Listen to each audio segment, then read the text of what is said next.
So we're at Goodale State Park. So this is a beautiful piece of property in Kershaw County you need to visit. We've got the lawnmower running in the background. Got the kid fishing over here yelling at me to get his hook untied. It's all good, life goes on. So we're gonna see what we can find here today around the pond. Living the pond life, yo. You've heard of salt life, you've heard of lake life, right? This is pond life.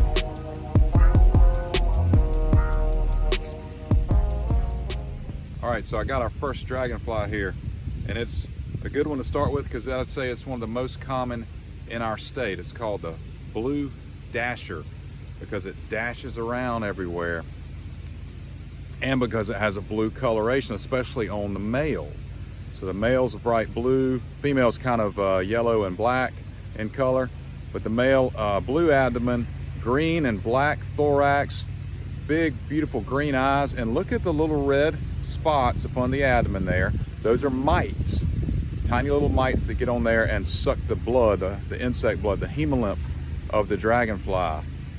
And the mites will actually live on this animal as a larva, but also as an adult.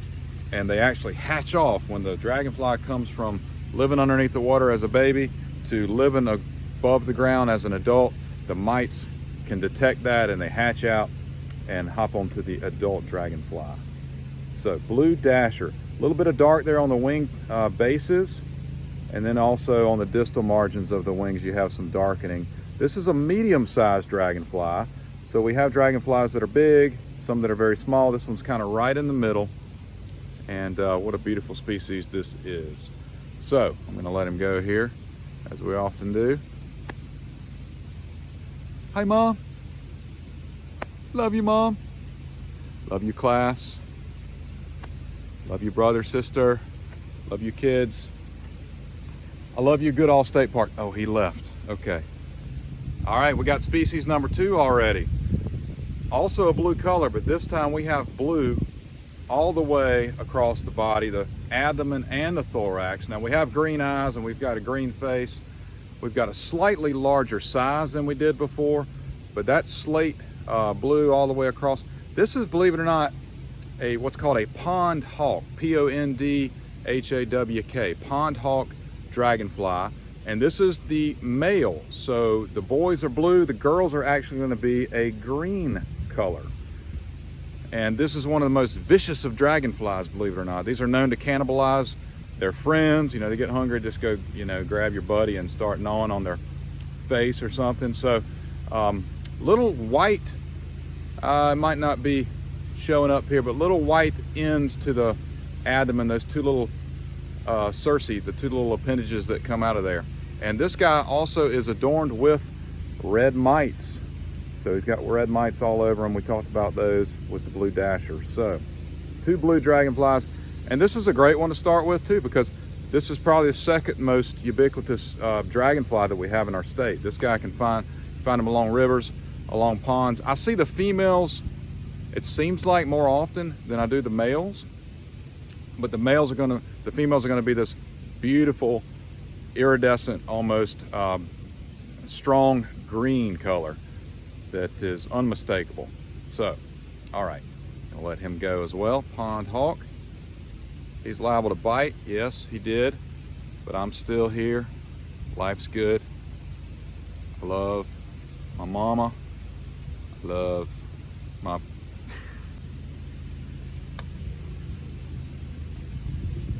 All right, so one of the things about living that pond life or even living that lake life, you know, if you got that bumper sticker, then you sometimes run across a spider web, and it's this big orbicular spider web. That means like big circles, all those spirals, you know, except instead of like oriented being vertically, it's oriented horizontally. These spiders are especially good at catching insects as they emerge from the water and go up into the air, and then boom, I'm stuck. I'm stuck. I can't get up there, and they're just, you know, soon captured by the spider that occupies this web. And this spider has especially long jaws on it, so it's called the long-jawed orb weaver.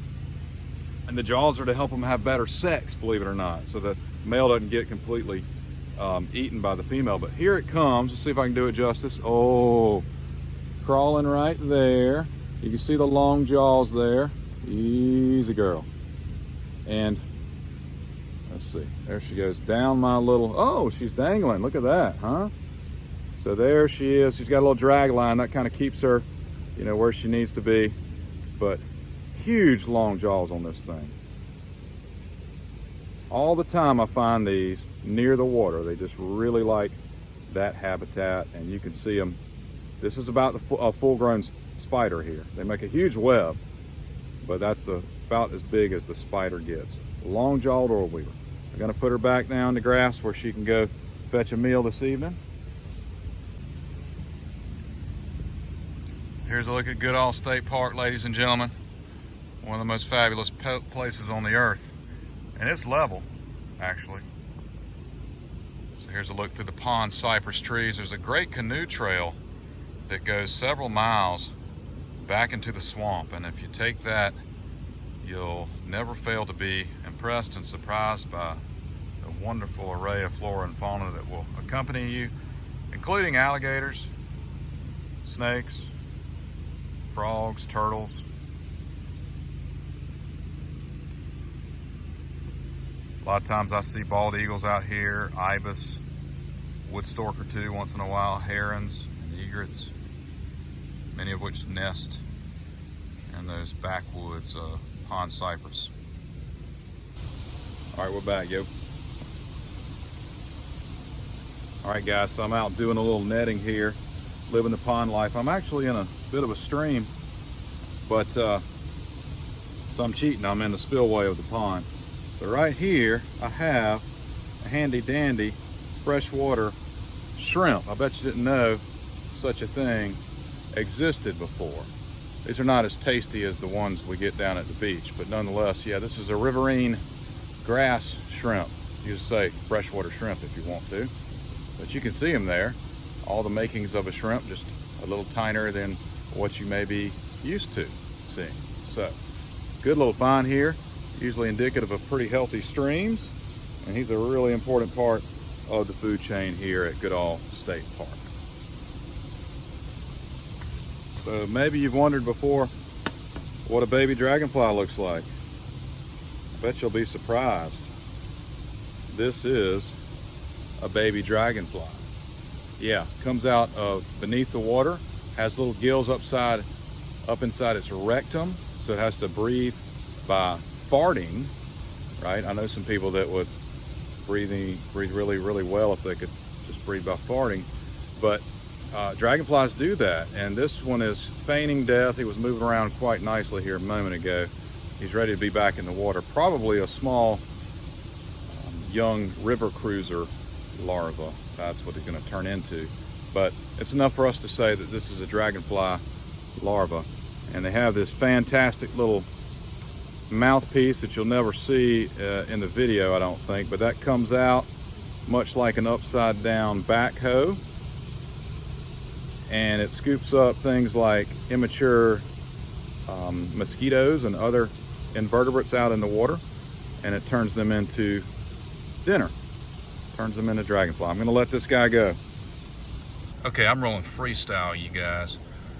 I know we got a little ripple off the water here, but I wanted to get up close to this water scorpion, and out the right end of, so two things within your viewscape there for the most part. There's a crayfish to the right, so he's got two pair of antennae, 10 legs, all that good stuff. He's a crustacean. Those things make him a crustacean, and he's one of the stream crayfish. You have 40 or 50 species of crayfish in our state, so he is one of many, and he's moving on out of the way, it appears. And in the middle there still is a water scorpion.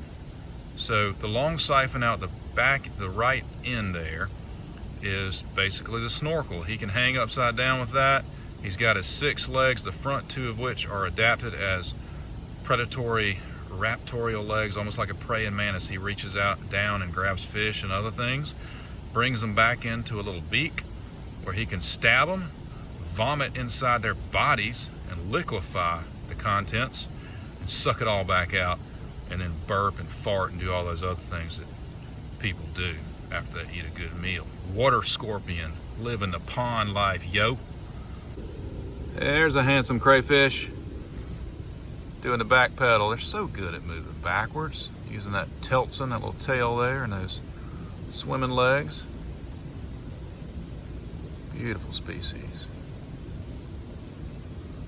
One of the stream crayfish species.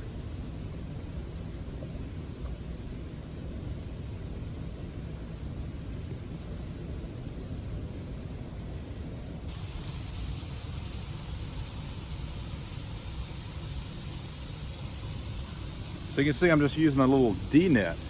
It's the shape of a D. It took about 10 years for people to figure out what the name of this should be. And they finally came up with D net, but it's full of all kinds of creepy critters. I probably have 100 different organisms in here easily, most of which are too small for us to see using my mobile phone. All right, we've taken a look at dragonfly larvae. All right, so right here we have a damselfly larva. So there's dragonflies and there's damselflies. As adults, damselflies hold their wings together over their back. Dragonflies are out to the side with their wings and big, robust critters. But this is the larva of a damselfly. 3 little appendages coming out the rear end. Those are gills, ladies and gentlemen. And they can regenerate those things if they need to. And they use them as paddles to swim around if they need to get away fast. But they are, dainty as they may seem, they are predators. They do quite well here. They have a little upside down backhoe-like mouthpiece that comes out and grabs anything they need in order to survive. Hanging out in the corner here, oh, he heard me talking about him. Where you going, little fella? That is a creeping water bug. So he's a predator. He's making his way. He's not going to stay still. But the creeping water bugs don't do a whole lot of creeping if they don't want to. They do a lot of scooting. But they too have a little beak, and they can stick it inside the bodies of other organisms and consume them. Now on the surface of my sampling tray, I have whirligig beetles. These beetles are whirligigging around. That's the movements that they make, following one another, all kinds of erratic movements. They live on the edge of 2 different worlds, one above water and one below, and so their eyes are actually divided. It's almost as if they have 4 eyes, 2 pointed up and 2 pointed down, to look for prey or predators, all the things they need to deal with life. So they're often in huge groups of beetles, and if you look just at the water's edge there of the stream, those are all whirligig beetles swirling around, living the pond life. Life's good at the water's edge sometimes, so these beetles are enjoying a nice afternoon of peace and quiet. Wonderful species, one that's easy to recognize, mostly because of its simple habits. Now, beetles on the water are on top, they're below. There's beetles that live underneath the water. But beetles, when they dive, they take down a bubble of air with them. They don't have gills in the way that the dragonflies that we've seen and damselflies that we've seen. Which is nice too, because if the wetland dries up, you can just fly away and find a new mud puddle or stream or pond or lake in which to live. You know what, ladies and gentlemen? Animals aren't the only things that live the pond life. Sometimes plants live the pond life too. And here's a picture of one of my favorites. This is tulip tree, sometimes called tulip poplar. And it has this characteristic shape to its leaves, kind of a little square down here, and then another couple of little wings or points up there. Somebody once told me it looked like an old rotary telephone that was hung up, and others have told me that it looks sort of like a ship sailing towards you, right? And there's the bottom of the hull of the ship, and there's the cabin there. I don't know, you have to use your imagination with these things. But this is a very ancient species. And the reason it gets the name tulip tree is because the flower looks very much like a tulip.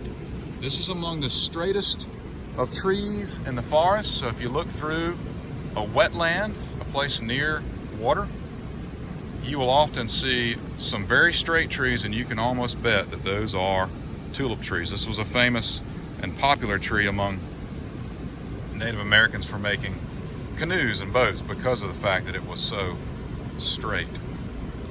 Loves to be near the water. Flowers get off a lot of nectar. The bees especially devour the nectar of tulip trees. Now here's a little tree species that likes to live the pond life, and it can get big, but this one's young, and that's a good way to be. You guys should know that. But this is a red maple, and it's called red maple because different parts of its body have lots of red on them, different parts of the year. If you look at the petioles, so these little areas here that attach the leaf to the stem, those are sort of, kind of reddish in color. They're opposite of one another, so the leaves are opposite in this species as opposed to having leaves that are alternate. These are directly opposite of one another. But when this species blooms in February, March, you look up in the trees, over the wetlands, and they'll just be covered in red colors. Those are the blooms of red maple. So they're red flowers. And then even the fruit is the little helicopter seeds. You know these probably from childhood. If you were, like me, used to play with the little helicopters and drop them down.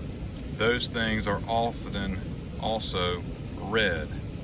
The leaf has generally teeth all throughout the margin of it, but especially 1, 2, 3 pronounced teeth that exist on most leaves. There's always exceptions there, but red maple, species that's doing quite well here along the stream.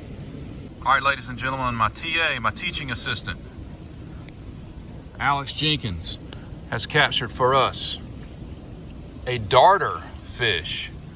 This is probably a tessellated darter, but if I'm wrong, I'll put the correct answer up when I actually talk about this. I'm waiting on him to be still. So there we go. He darts around. He has little tiny pectoral fins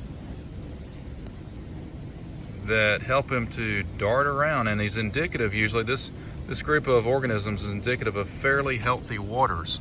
So it's always nice to see these because of their proclivity to having nice healthy waters to live within. So he's going by his name. He's not sticking around too closely for us to enjoy him, but that's okay.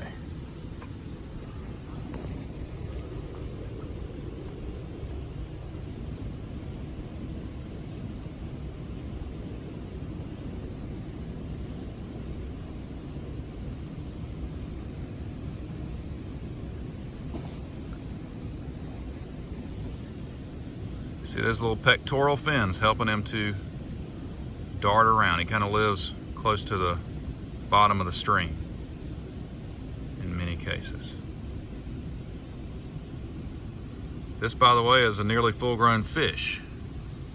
It doesn't get much bigger. Right at the edge, there's a water boatman. Has oar-like legs that help it to paddle across the water surface. Oh, his little friend just came and gave him a nudge. But yeah, that's a little water boatman species. It's a bug, okay? And the tessellated darter is there beside it. So there's a water boatman floating up on the water. Legs adapted for swimming.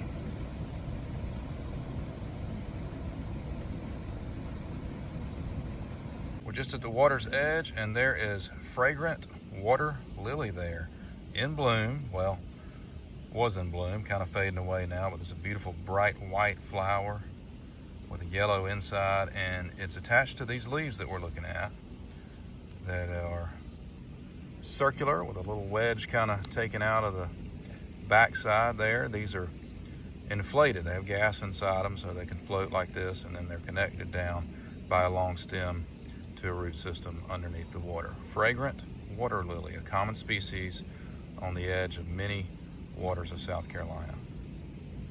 All right, so we just fished out a couple of mosquito fish, and it looks like maybe even a pregnant female there in the lower part of your screen. Flipping around there, well, that's all as well. She's back where she belongs. But this is a full-grown animal, and they are known to eat a few mosquito larvae, not enough in some people's opinion, but they're in all the waters of South Carolina for the most part, especially still water. You can find mosquito fish. We've been fishing out here while I have been doing class, Alice has been looking for fish, and we just got a huge, big bluegill. Fantastic looking animal. Big and healthy. Alex, what can you say? How did you catch this, man? Okay, sorry. Anyway, this is Living the Pond Life, one of our native species. Gotta love it, especially when you see them so big and happy and healthy as that. Caught them on the hot rod. Thanks for joining me today at Goodale State Park. Hope you'll visit here soon yourself and see all the fantastic sights that I was able to see, and even more than that, I feel sure is waiting upon you. Good luck and take care.